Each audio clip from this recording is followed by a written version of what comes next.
જય શ્રી કૃષ્ણ મિત્રો, જય માતાજી, જય અંબે મહાદેવ અને શુભ સવાર.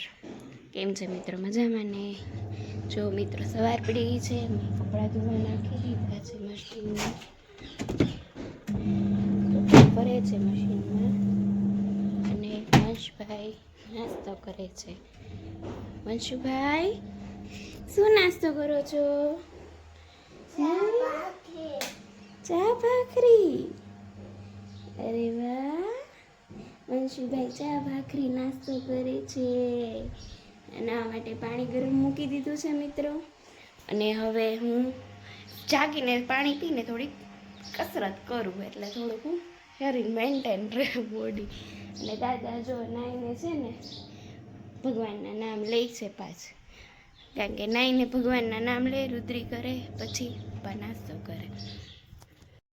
જો મિત્રો મારી ચા રેડી થઈ ગઈ છે, મારી ચા. અને આજે મારે શનિવાર છે એટલે હું ફરાળી કેળાની વેફર ખાઉં છું. એમાં શું છે, સવારમાં મારે છે ને સવારમાં મને છે ને થોડુંક ન ખાવ ને તો હું આખો દિવસ એવું માથું ચડે ને, અને મને એસિડિટીની પ્રોબ્લેમ છે, એટલે હું ખાવું પડે થોડુંક ચાની સાથે થોડુંક કંઈક પણ.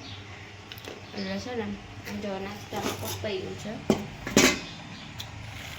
વંશુ ચા ભાખરી ખાઈ લે ને વંશભાઈ, એટલે હું વંશભાઈને પપૈયું આપીશ. કે વંશભાઈ? વંશુ ચા ભાખરી ખાઈ લે ને પછી હું એને નાસ્તામાં પપૈયું આપીશ. હજી પપ્પાની તે નાસ્તો બાકી છે, મગ ખાશે પપ્પા, બાફેલા મગ ખાય રોજ સવારે. પપ્પાને ખાખરા ફ્રૂટ ગમે તે હોય તો આપું હું પપ્પાને, બાળકોને.